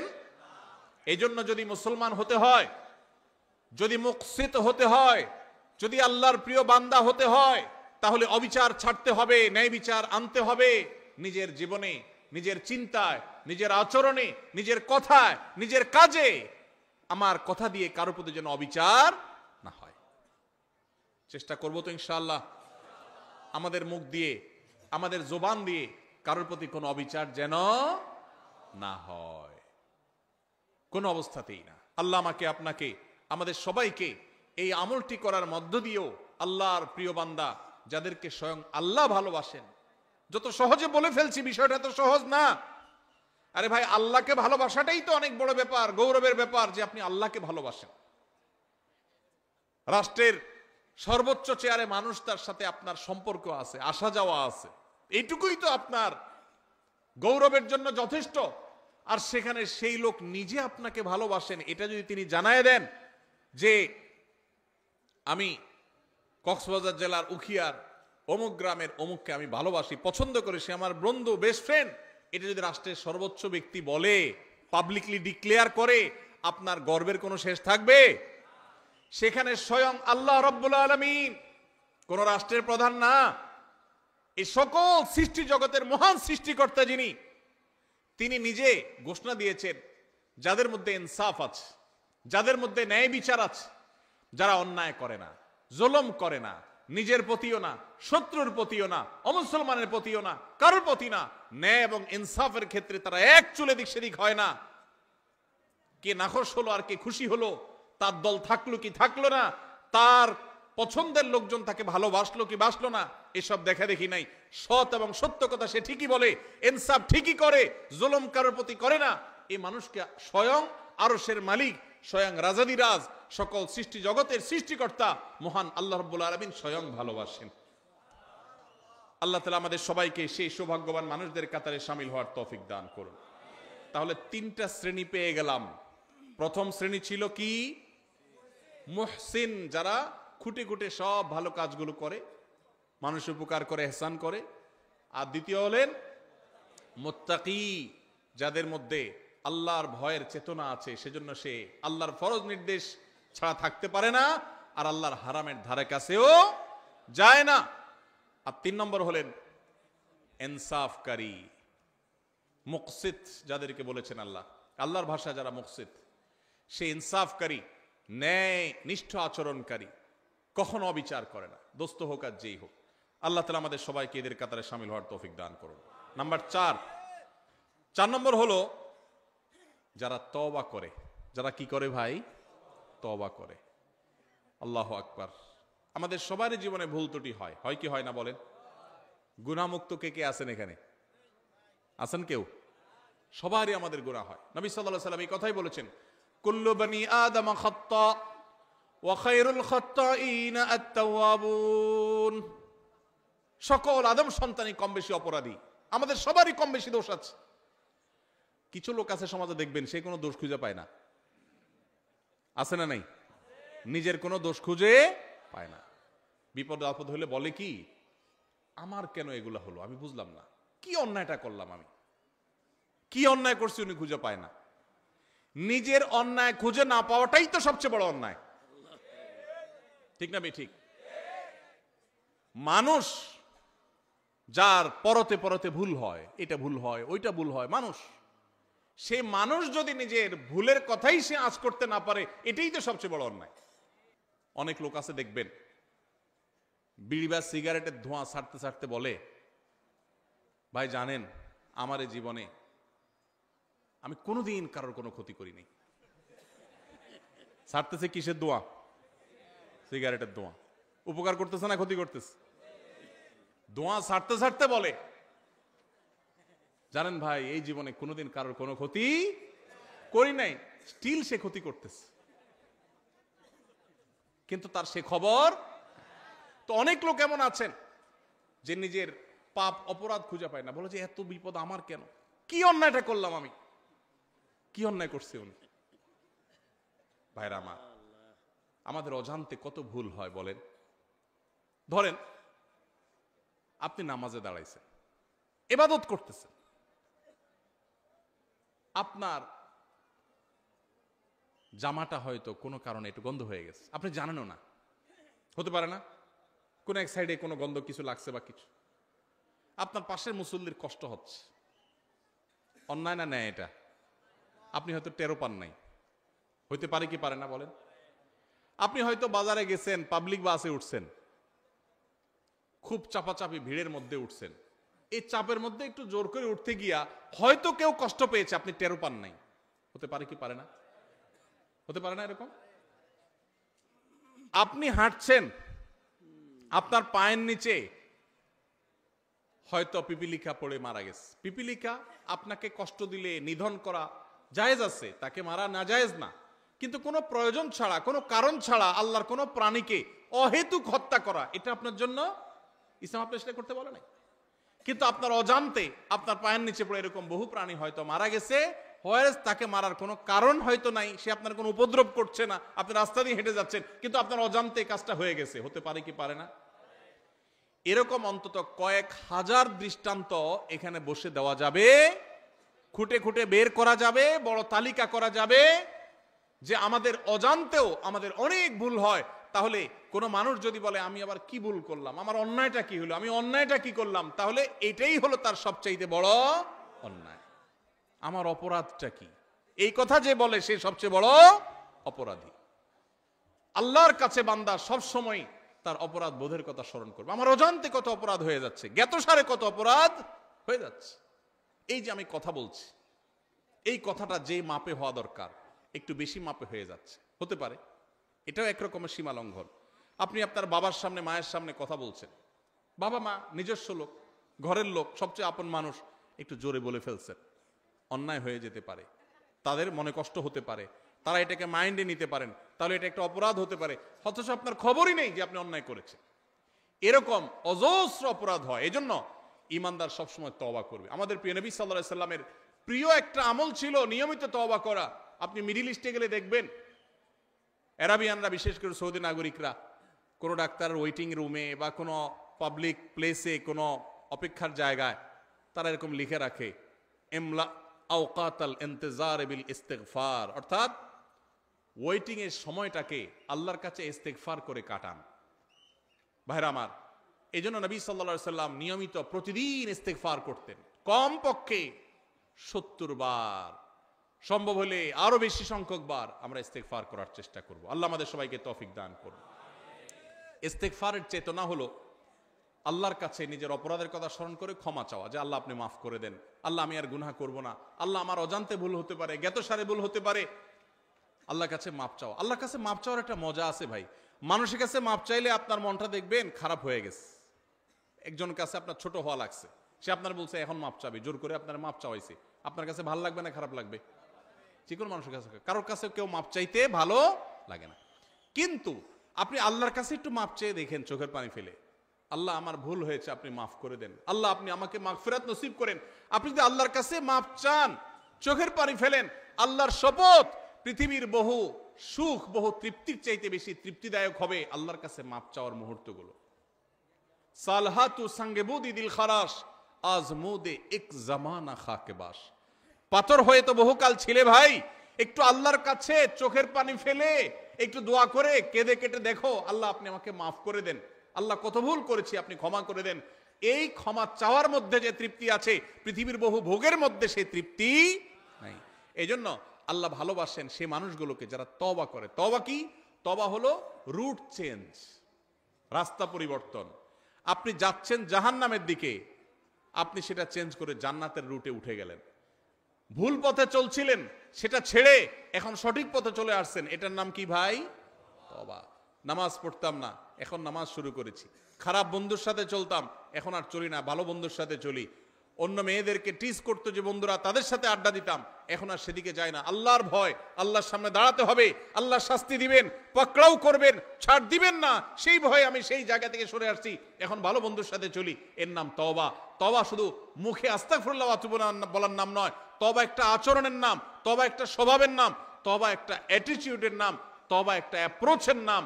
তওবা হলো আমার অবস্থান পরিবর্তন করার নাম, নিজেকে পরিবর্তন করতে হয়। ভাইরে, জীবনে একটা সময় পরিবর্তন করা লাগে। বয়স যার যেটুকু হয়েছে, জীবনের মূল্যবান সময় অনেকখানি পার হয়ে গেছে, আর কত? এখনই আসুন তওবা করি। আলাম ইয়ানিল্লাযীনা আমানু আন তাখশা কুলুবুহুম লিযিকরিল্লাহ। ইমানদারদের কি এখনো সময় হয়নি যে আল্লাহর স্মরণ হয়ে আল্লাহর সামনে দাঁড়াতে হবে? সেই কথা চিন্তা করে তাদের অন্তরটা বিগলিত হবে, অন্তরটা নরম হয়ে যাবে, আল্লাহর ভয়ে চোখের পানি ফেলে সে নিজের জীবনকে চেঞ্জ করবে, সে নিজের লাইফকে, রুটকে পরিবর্তন করবে। এই সময় কি এখনো আসে নাই? ভাইরা আমার, এই জন্য তওবা করতে হয়, কোন একটা সময় এসে নিজেকে পরিবর্তন করতে হয়। আজকের এই মাহফিল থেকে আসুন পরিবর্তনের শপথ করে যাই, অঙ্গীকার করি, নিয়ত করি যে আমি আর খারাপের পথে যাব না, আমার জীবনে খারাপ কোনো কিছু আমি আর রাখতে দিব না, আমি নিজেকে পরিবর্তন করব, চেষ্টা করব তো ইনশাআল্লাহ। যদি এটা করতে পারেন, অটোমেটিক আল্লাহর ভালোবাসা পেয়ে যাবেন, অটোমেটিক আল্লাহর ভালোবাসা পাবেন। প্রসিদ্ধ একটি হাদিস আপনারা বারবার শুনেছেন হয়তো, নবী করিম সাল্লাল্লাহু আলাইহি সাল্লাম বলেছেন, আল্লাহর বান্দা, আল্লাহর বান্দা আল্লাহ অনেক ভালোবাসেন। এর মধ্যে কোন বান্দা যখন তওবা করে, গুনাহ করা থেকে ফিরে আসে, খারাপ কাজ থেকে সরে আসে, একে আল্লাহ কত ভালোবাসেন এটা বোঝাবার জন্য নবী সাল্লাল্লাহু আলাইহি সাল্লামের প্রসিদ্ধ একটা হাদিস আপনারা শুনেছেন। তিনি বলেছেন, একটা লোক সফরে বের হয়েছে, আজকালকার যুগের মতো সফর না, সেই শত শত হাজার বছর আগে মরুভূমিতে যেরকম জঙ্গলের ভিতর দিয়ে মানুষ সফর করতো, কোনো পথে কোনো দোকানপাট কিছু ছিল না, এরকম মরুভূমির মাঝখানে কোন একটা গাছের নিচে তিনি যখন রেস্ট করার জন্য শুয়েছেন, যেই ঘোড়ায় করে যাচ্ছিলেন, ওই ঘোড়ার পিঠে তার খাবার দাবার পানি সব ছিল। ঘুম থেকে উঠে দেখেন ঘোড়া উধাও, নাই, রশি ছিঁড়ে নাই হয়ে গেছে। যতদূর চোখ যায় কোথাও কোনো মানুষ নাই, ঘোড়া তো নাই, কিছুই নেই। তো এই লোকটা অপেক্ষা করছে, একদিন, 2 দিন, 3 দিন, রাত যায়, দিন আসে, আর ঘোড়া আসার নাম নাই, আর এই মরুভূমিতে কোনো মানুষজনও নাই। তার এখন তৃষ্ণায় প্রাণ বের হওয়ার উপক্রম, ক্ষুধায় যান বের হওয়ার উপক্রম, আর কোথায় যাবে তার কোনো সীমারেখা নাই, শত শত হাজারো কিলোমিটার দুদু মরুভূমি। এরকম অবস্থায় লোকটা জীবনের আশা ছেড়ে দিছে, তাহলে আমার এখানেই বোধহয় মরে যেতে হবে। এই অবস্থায় সে যদি গাছের সাথে হেলান দিয়ে বা যে কোনো ভাবে চোখ বন্ধ করে বা রেস্ট করে, আর হঠাৎ করে দেখতে পায় তার সেই ঘোড়া আবার সব জিনিসপত্র পিঠে যেভাবে ছিল ওইভাবে আছে, আর সে হাজির হয়ে গেছে, এই লোকটা যতটা খুশি হবে, এবং খুশির চোটে সে আল্লাহ রাব্বুল আলামিন এর প্রশংসা করতে গিয়ে সে তার কথা পর্যন্ত পরিবর্তন হয়ে যাবে, ভুল বলে ফেলবে।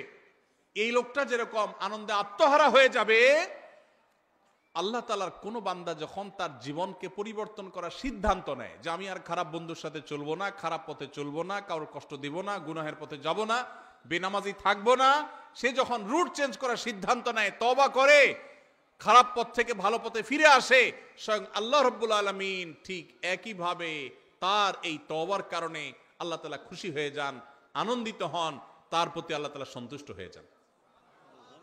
আর এই কথাটাকে আল্লাহ রাব্বুল আলামিন কোরআনে হাকিমের একাধিক জায়গায় আল্লাহ তাআলা ব্যক্ত করেছেন। সূরা বাকারা 222 নম্বর আয়াতে আল্লাহ রাব্বুল আলামিন বলেছেন, ইন্নাল্লাহা ইউহিব্বুত তাওয়াবিনা ওয়া ইউহিব্বুল মুতাতাহহিরিন। যারা তওবা করে, যারা জীবনকে পরিবর্তন করে, আল্লাহ তাদেরকে ভালোবাসে। এই জন্য ভাই জীবন পরিবর্তন করব তো ইনশাআল্লাহ, শুধু ওয়াজ শুনবো না, পরিবর্তনও করব ইনশাআল্লাহ, পরিবর্তন করব তো ইনশাআল্লাহ। আল্লাহ আমাদের সবাইকে জীবনকে পরিবর্তন করার তৌফিক নসিব করুন। ভাইরা আমার, জীবন পরিবর্তন করার স্বাদ আছে, একটু করে দেখেন, অবর্ণনীয় স্বাদ আছে।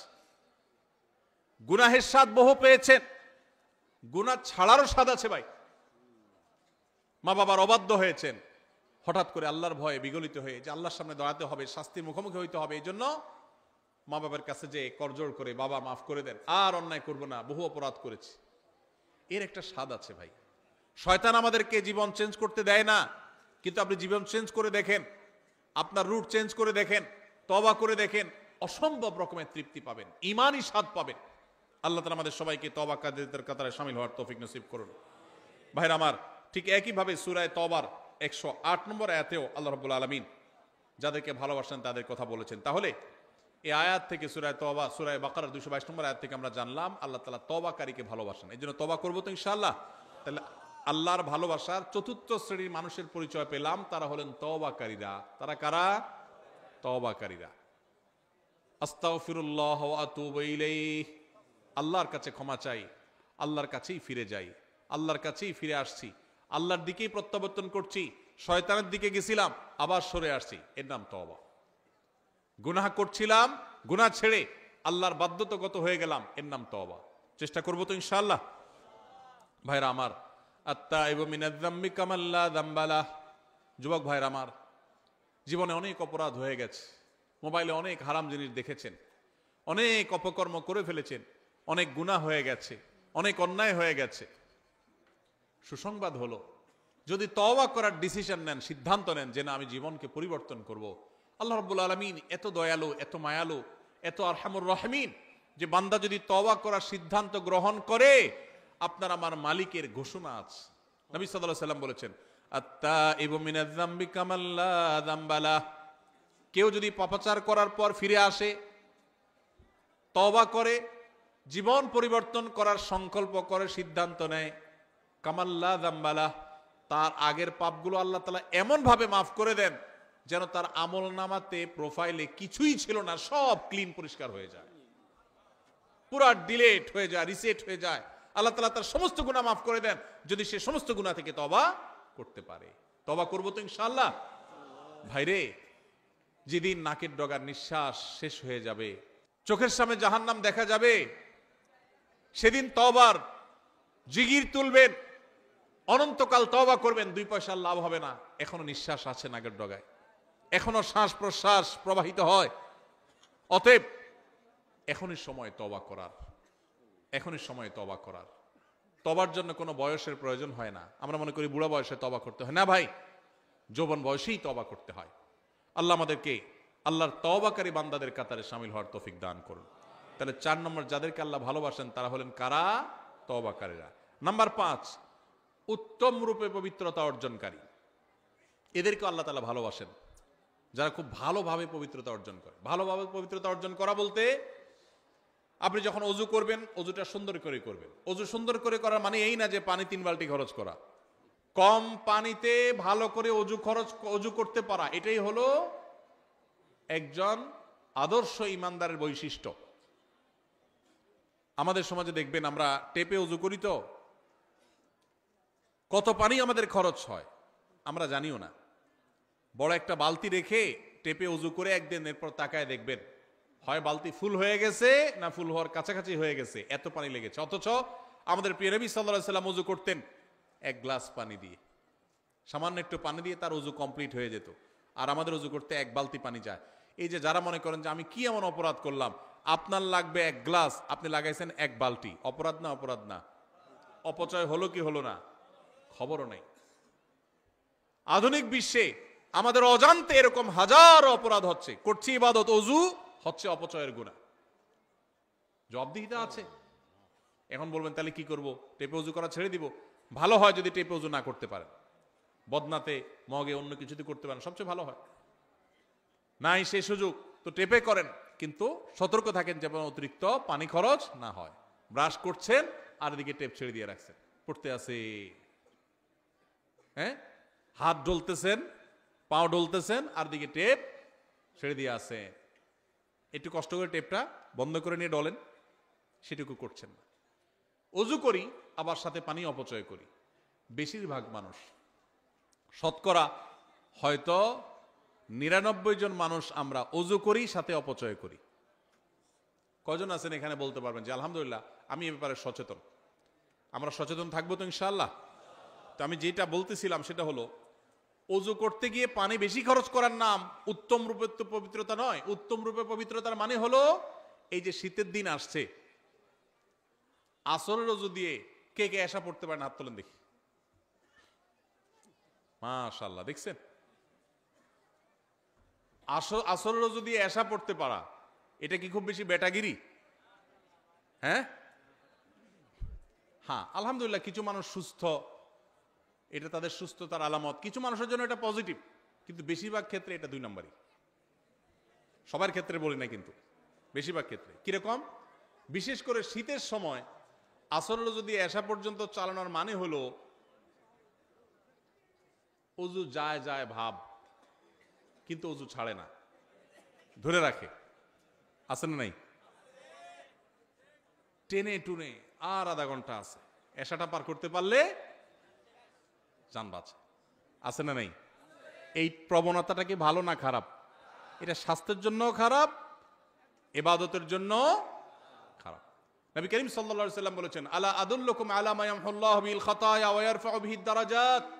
কিছু আমল আছে যেগুলো মানুষের গুনাহ মাফ করে দেয়, আল্লাহর কাছে মর্যাদা বাড়ায় দেয়। এর ভিতরে একটা আমল হলো ইসবাগুল ওযুই আলাল মাকারিহ, কষ্ট উপেক্ষা করে হলেও ভালো করে ওযু করা, কষ্ট উপেক্ষা করে হলেও ভালো করে ওযু করা। এজন্য ওযু করতে কষ্ট হলেও ছেড়ে দিব ওযু। আপনার বাথরুমের বেগ আছে, বায়ুর বেগ আছে, পেশাবের বেগ আছে, কষ্ট করে আটকে রাখছেন, নামাজ পড়তেছেন, এটা নামাজ না, এটা ভালো করে নামাজ পড়া হলো না, ছেড়ে দেন ওযু। ফ্রেশ ওযু করলে মরে যাবেন নাকি? একটু কষ্ট হবে ঠান্ডাতে, কি সমস্যা? কিন্তু ফ্রেশ মোডে ইবাদত করবেন, ওইটার সওয়াব বেশি হবে। আর পেশাবের বেগ আছে, মন হলো টয়লেটের দিকে, আর এদিকে আপনি নামাজ পড়তেছেন, এই নামাজ কখনো ভালো নামাজ হতে পারে না। শ্বশুরবাড়িতে প্রথম যাওয়ার সময় কি পেশাবের বেগ নিয়ে যাবেন?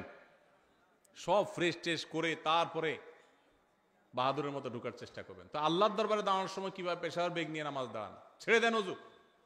তো এই জন্য উত্তম রূপে ওযু করে যারা, তাদেরকে আল্লাহ ভালোবাসেন। উত্তম রূপে পবিত্রতা অর্জন করে, শুধু ওযু না। যদিও উত্তম রূপে পবিত্রতা অর্জন করার একটা সংজ্ঞা হলো যে অজুর অঙ্গগুলো ভালো করে ধোয়া, যাতে শুকনো না থাকে। নবী সাল্লাল্লাহু আলাইহি সাল্লাম বলেছেন, ওয়াইদুল আকাবিনান নার, তোমাদের পায়ের গিরা গোড়ালি এগুলোকে জাহান্নামের আগুন থেকে বাঁচায়ও। কারণ অজুর সময়, শীতের সময় বিশেষ করে অনেক সময় দেখা যায় এগুলো শুকনা থাকে, ভালো করে ডলতে হয়। অনেকে দেখবেন যে শীতের সময় অজুখানাতে কোনো ভিড় থাকে না, দেখবেন, কারণ দ্রুত গতিতে 4G 5G গতিতে অজু হয়। হ্যাঁ, শীতের সময় অজু হয় 4G 5G গতিতে, আর গরমের সময় 2G গতিতে, নেটওয়ার্কই থাকে না। এত আস্তে আস্তে অজু, খবর নাই, কারণ আরাম লাগে। তো শীতের সময় হোক আর গরমের সময় হোক, অজুর অঙ্গগুলো ভালো করে ধোয়া। গোসল ফরজ হয়েছে শীতের দিন, কে কি মনে করবে এসব চিন্তার দরকার নেই, গোসল করবেন। ফরজ নামাজ পড়তে হবে আপনাকে, এটা মাফ নাই, যা হয় হোক আপনার নামাজ পড়তে হবে, এটা জীবন মরণের ব্যাপার।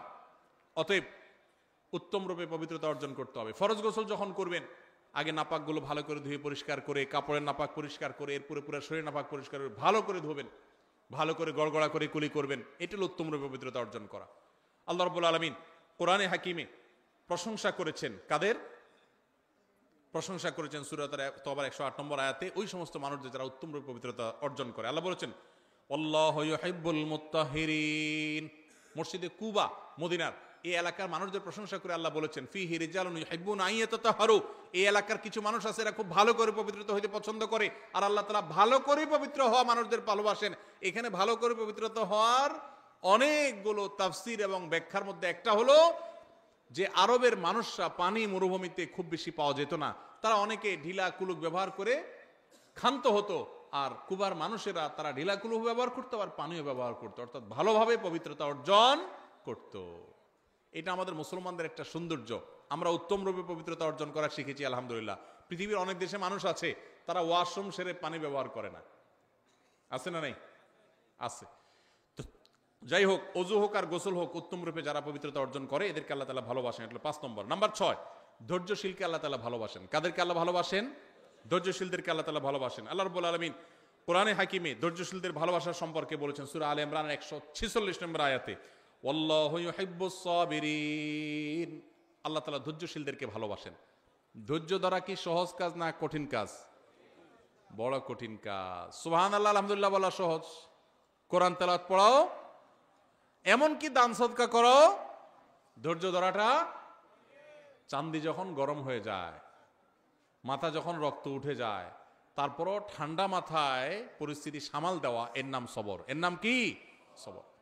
সবর নাই। অনেককে দেখবেন মাশাআল্লাহ নামাজে কালামে উনি 100তে 100, রোজাতে উনি 100তে 90, অনেক ভালো মানুষ, কিন্তু মেজাজ যখন গরম হয় তখনই 100-10 আছে না নাই? আছে না এরকম লোক? সবই ভালো, বদমেজাজ, সবই ভালো, কিন্তু কি বদমেজাজ। আমাদের এই দেশে পত্রিকার পাতা খুললেই দেখবেন বিয়ের বাড়িতে চিংড়ির সাইজ একটু ছোট হয়েছে। আগে তো চুক্তি করে যায়, সব তো ফকির, খাওন তো জন্মে চোখে দেখে নেই, এই জন্য আরেকজন বাড়িতে খাইতে যাবে, শর্ত করে দিয়ে গেছে এই সাইজের চিংড়ি থাকতে হবে আমাদের, কারণ আমরা ফকির নিজ জীবনে চোখে দেখিনি।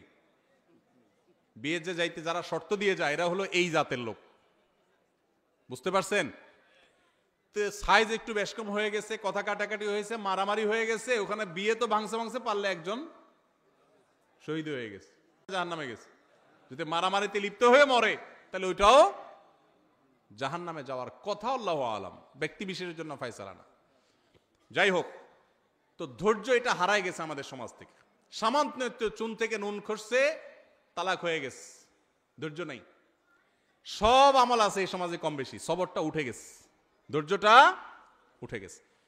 অথচ আপনারা অনেকেই হয়তো জানবেন একটা মাত্র আমল আছে কোরআন এবং হাদিস ঘেটে আপনি যদি দেখেন, যে আমলের বিনিময় আল্লাহ তাআলা ব্ল্যাঙ্ক চেক দিয়ে যেরকম মানুষ পেমেন্ট দেয়, আল্লাহ কিয়ামতের ময়দানে সব দিবেন ব্ল্যাঙ্ক চেক দিয়া, মানে হিসেব ছাড়া।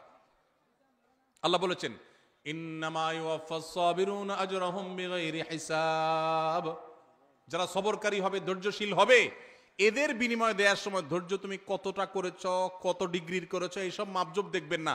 আল্লাহ সবরকারীদের, ধৈর্যধারীদের হিসাব আল্লাহ তাআলা হিসাব ছাড়া দিবেন। এই জন্য সবর করবো তো ইনশাআল্লাহ। সবর করলে হিসাব ছাড়া বিনিময় পাওয়া যাবে, সবর করলে আল্লাহর ভালোবাসা পাওয়া যাবে। আল্লাহর ভালোবাসা, আল্লাহু ইউহিব্বুস সাবিরিন, আল্লাহ তাআলা ধৈর্যশীলদের ভালোবাসেন। আবার আল্লাহ তাআলা কোরআনে বলেছেন আল্লাহ তাআলা ধৈর্যশীলদের সাথে থাকেন, আছেন। তো এই জন্য ধৈর্য ধারণ করার চেষ্টা করব। ধৈর্য 3 প্রকার ভাই। এক হলো ইবাদত করতে গিয়ে ধৈর্য, ফজরের সময় নামাজ পড়তে কষ্ট হয়, একটু ধৈর্য ধারণ করে নামাজটা পড়লাম, এটা এক প্রকারের সবর। আরেকটা হলো গুনাহ ছাড়তে গিয়ে ধৈর্য, একটা অপকর্ম করতে মন চাচ্ছে কিন্তু করলাম না, এটা এক প্রকারের ধৈর্য। আরেকটা হলো বিপদ আপদ হয়েছে, মাথাটা ঠান্ডা রাখলাম। ধৈর্য বিপদে সবাই ধারণ করে, ঠেলা খাওয়ার পরে সবাই ভালো হয়, ওই ভালো হওয়ার দাম নাই। আপনার মসজিদে গেছেন, জুতার দেখেন চোরে নিয়ে গেছে, বিপদ না? বিপদ না? বিপদ। মাথাটা গরম হয়ে গেছে, চোরের 14 গোষ্ঠী ধরে গালিগালাজ করলেন, মা বাপ তুলে গালিগালাজ করলেন, ধৈর্য হইলো? হইলো না। গালিগালাজ করে যখন চিন্তা করলেন যে এত গালিগালাজ করে লাভ হইলো কি, চোর তো জুতা নিয়ে এখনো বেচাও শেষ হয়তো, তাহলে নিজের মুখ নষ্ট করলাম, লাভ হইলো কি? এবার বলতেছেন থাক, যেহেতু চোরে নিয়েই গেছে, সাদাকার নিয়াত করলাম, থাক। এই সাদাকা হবে?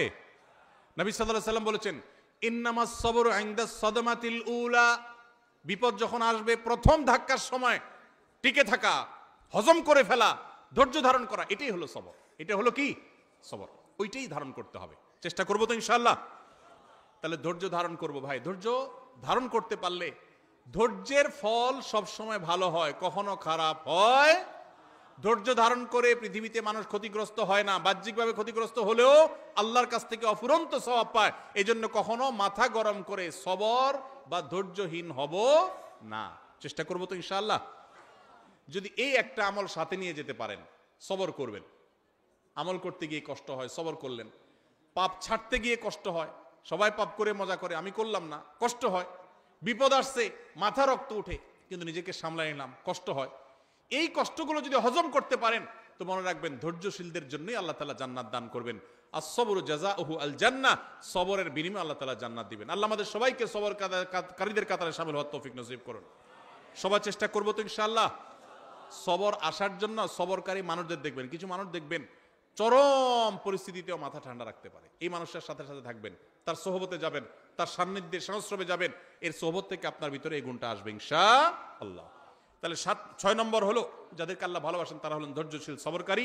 7 নম্বর হলেন যারা আল্লাহর প্রতি ভরসা রাখেন, যারা আল্লাহর প্রতি ভরসা রাখেন। আল্লাহ রাব্বুল আলামিন বলেছেন ফাবিমা রাহমাতিম মিনাল্লাহি লিনতা লাহুম, হে রাসূল আল্লাহর অনুগ্রহে আপনি কোমল হয়েছেন, আপনি নরম দিলের হয়েছেন। ওয়ালাউ কুনতা ফাদদান গালিদাল কলবি লানফাদ্দু মিন হাওলিক, যদি আপনি শক্ত হৃদয়ের হতেন কঠোর স্বভাবের হতেন, তাহলে মানুষ আপনার পাশে থাকতো না। নবীজির কথা আল্লাহ তাআলা বলছেন, আমাদের নবীজি খুব নরম ছিলেন, কোমল ছিলেন, রূঢ় স্বভাবের ছিলেন না। যদি রূঢ় স্বভাবের হতেন তাহলে তার পাশে পৃথিবীর কেউ থাকতো না, গোটা বিশ্ব তার কাছে এসে গেছে তার কোমলতার কারণে। এরপর আল্লাহ তাআলা বলেছেন, ফাফু আনহুম ওয়াস্তাগফির লাহুম ওয়াশাবিরহুম ফিল আমর। অতএব হে রাসূল, আপনি যে সাহাবী সহচরদের মধ্যে থাকেন, আপনার সাথে থাকা লোকদের, তাদেরকে আপনি ভুল হলে মাফ করেন, তাদের জন্য আল্লাহর কাছে ক্ষমা চান এবং তাদের কাছে পরামর্শ করেন। ফাইদা আযামতা, পরামর্শ করে যদি কোনো সিদ্ধান্ত গ্রহণ করেন, ফাতাওয়াক্কাল আলাল্লাহ, তাহলে আল্লাহর উপর এরপরে ভরসা করবেন। কেন? কারণ ইন্নাল্লাহা ইউহিব্বুল মুতাওয়াক্কিলিন, আল্লাহ তাআলা আল্লাহর উপরে ভরসাকারী তাওয়াক্কুলকারীদেরকে ভালোবাসেন। সূরা আলে ইমরান 159 নম্বরে আয়াতে আমরা আল্লাহর ভালোবাসার মানুষদের সপ্তম প্রকারের সাথেও পরিচিত হলাম। তারা হলেন আল্লাহর প্রতি যারা তাওয়াক্কুল রাখে। কি রাখে ভাই?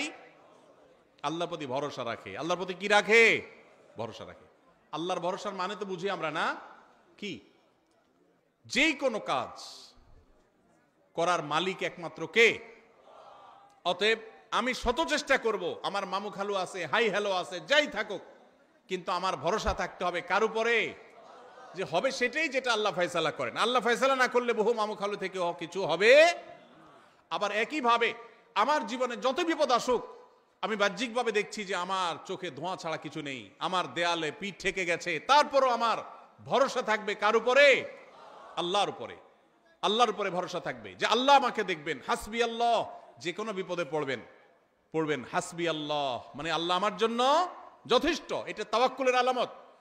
উহুদ যুদ্ধের পর মুসলমানদেরকে যখন নানান ভয় দেখিয়ে সন্ত্রস্ত করার চেষ্টা করা হয়েছে, যে বদর যুদ্ধে উহুদ যুদ্ধে যেখানে মুসলমানরা নানাভাবে জর্জরিত, এরপরে আবার কাফেররা আবার সবাই একসাথে আসছে, এই কথা বলে তাদেরকে ভয় দেখানো হলো, তখন মুসলমানরা বলেছিলেন হাসবুনাল্লাহ, আল্লাহ আমাদের জন্য কি যথেষ্ট। একই কথা ইব্রাহিম আলাইহিস সালামও বলেছিলেন, যখন অগ্নিকুণ্ডে তাকে নিক্ষেপ করা হয়, তিনি বলেছিলেন আল্লাহ আমার জন্য যথেষ্ট। এই জন্য কেউ যদি কোনো বিপদে কোনো আপদে আল্লাহর প্রতি ভরসা রেখে বলে আল্লাহ আমার জন্য যথেষ্ট, সত্যি সত্যি আল্লাহ তার জন্য যথেষ্ট হয়ে যায়। এই জন্য ভাই, আমরা সবাই আমাদের জীবনে যে কোনো কিছু, আমি পরীক্ষা দিলাম, ভালো মন্দ যাই হলো, আল্লাহর উপর ভরসা রাখবো। এটা বিপদ আসছে, আমি ভেঙে পড়বো না, আমি আল্লাহর উপর ভরসা রাখবো। ইমানদার সবসময় কার উপরে ভরসা রাখবে? অসুখ হয়েছে, ওষুধ আমি সেবন করব, কিন্তু ভরসা হবে কার উপরে? আল্লাহর উপরে। বিপদ আপদ হয়েছে, 2-4-5 জনের কাছে গেছি, ভালো কথা, কিন্তু ভরসা হবে কার উপরে? আল্লাহর প্রতি। আল্লাহর প্রতি ভরসা, পদে পদে, পায়ে পায়ে। আজ বস্তুবাদের জোয়ারের, জয় জয়কারের এই পৃথিবীতে মানুষ আল্লাহর উপরে ভরসা ভুলে গেছে ভাই। এখন আল্লাহর উপরে ভরসা নাই, অসুখ হলে ওষুধের কথা আগে মনে পড়ে, আল্লাহর কথা মনে পড়ে না। এটা ঈমান দুর্বল হওয়ার লক্ষণ, আলামত খারাপ। এই জন্য বেশি বেশি করে আল্লাহর কথা স্মরণ করা, বিপদ আপদে আল্লাহকে স্মরণ করার চেষ্টা করা। আল্লাহর প্রিয় বান্দাদের মধ্যে শামিল হতে হলে এই তাওয়াক্কুলকারী হতে হবে। আল্লাহ আমাদের সবাইকে তৌফিক দান করুন। তাহলে 7 নম্বর, সেই সৌভাগ্যবান মানুষ যাদেরকে স্বয়ং আল্লাহ ভালোবাসেন বলে জানিয়েছেন, তারা হলেন, তারা পদে পদে জীবনের ক্ষণে ক্ষণে সব সময় ভরসা রাখে কার উপরে? আল্লাহর উপরে। আল্লাহর উপরে যারা ভরসা রাখে তারা কখনো বেইজ্জত হয় না, তারা কখনো মন খারাপ করে না। ধরুন আমি ওনার উপরে ভরসা রাখলাম, ওনার উপরে ভরসা রাখলাম, আপনার উপরে ভরসা রাখলাম, রেখে আমার ভরসাটা ভেঙে গেল, মনটা খারাপ হবে না? খারাপ হবে না? কিন্তু যদি আমি আল্লাহর উপরে ভরসা রাখি, যে ঠিক আছে ওনার কাছে গেলাম, উনিও আমার আপন, উনিও আমার আপন, সবই ঠিক আছে, কিন্তু ভরসা আমার কার উপরে? ওনাদের উপরে আমার ভরসা নেই, ভরসা কার উপরে? তাহলে এই ভরসা যদি ভঙ্গ হয় তাহলে আমার মন খারাপ হবে।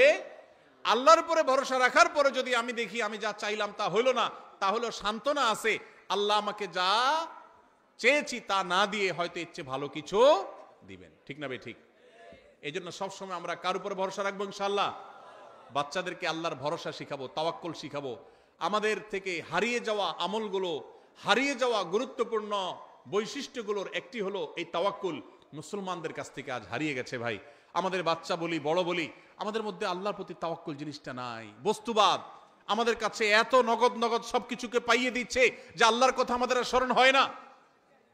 ভাইরা আমার, কোভিড-19 এসে আমাদেরকে কিন্তু তাওয়াক্কুল শিখাই দিয়ে গেছে। ঠিক না ভাই? ঠিক। তাওয়াক্কুল শিখাইছে না শিখায় নাই? আল্লাহু আকবার।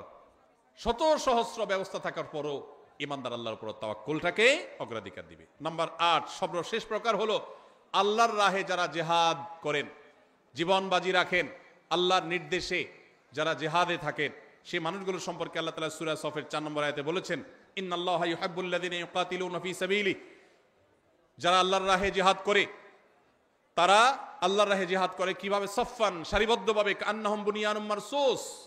ইন্নাল্লাহা ইউহিব্বুল্লাযিনা ইউকাতিলুনা ফী সাবিলিহি সফফান কান্নাহুম বুনিয়ানুম মারসুস, যারা আল্লাহর রাহে সারিবদ্ধভাবে দাঁড়িয়ে এরকম বৃক্ষরাজির মতো যারা জিহাদে লিপ্ত থাকে, আল্লাহ রাব্বুল আলামিন তাদেরকে ভালোবাসেন, তাদেরকে আল্লাহ পছন্দ করেন। তাহলে আল্লাহর ভালোবাসার মানুষ হতে হলে আল্লাহর রাহে জিহাদ যখন করার সুযোগ তৈরি হবে তখন জিহাদও করতে হবে। আল্লাহ তাআলা আমাদের সবাইকে আল্লাহ তাআলার প্রিয় বান্দাদের কাতারে শামিল হওয়ার তৌফিক নসিব করুন। আমি এক নজরে আবারও বলে দিচ্ছি, নাম্বার 1, যারা মুহসিন, ভালো কাজ করেন খুঁজে খুঁজে, আল্লাহ তাদের ভালোবাসেন। যারা মুত্তাকি, যারা তাকওয়া অবলম্বন করেন, তাদেরকে আল্লাহ ভালোবাসেন। যারা ইনসাফ করেন, ন্যায়নিষ্ঠ আচরণ করেন, কারোর প্রতি অবিচার করেন, আল্লাহ তাদেরকে ভালোবাসেন। নাম্বার 4, যারা তওবা করেন, কোনো অন্যায় ভুল হয়ে গেলে আল্লাহ তাদেরকে ভালোবাসেন। নাম্বার 5, যারা উত্তম রূপে ভালো করে পবিত্রতা অর্জন করে, তাদেরকে আল্লাহ ভালোবাসেন। নাম্বার 6, যারা বিপদ আপদে ইবাদত করতে গিয়ে, গুনাহ থেকে বেঁচে থাকতে গিয়ে সবর করে, সে সবরকারীদের আল্লাহ ভালোবাসেন। নাম্বার 7, যারা আল্লাহর পরে ভরসা রাখেন, তাদেরকে আল্লাহ ভালোবাসেন। নাম্বার 8, যারা আল্লাহর রাহে জিহাদে রত হন, আল্লাহ তাআলা তাদেরকে ভালোবাসেন। আল্লাহ তাআলা আমাদের সবাইকে আল্লাহর ভালোবাসা মানুষদের কাতারে শামিল হওয়ার তৌফিক নসিব করুন, বলুন আমিন। আল্লাহর ভালোবাসা অর্জন করার তৌফিক নসিব করুন, বলুন আমিন।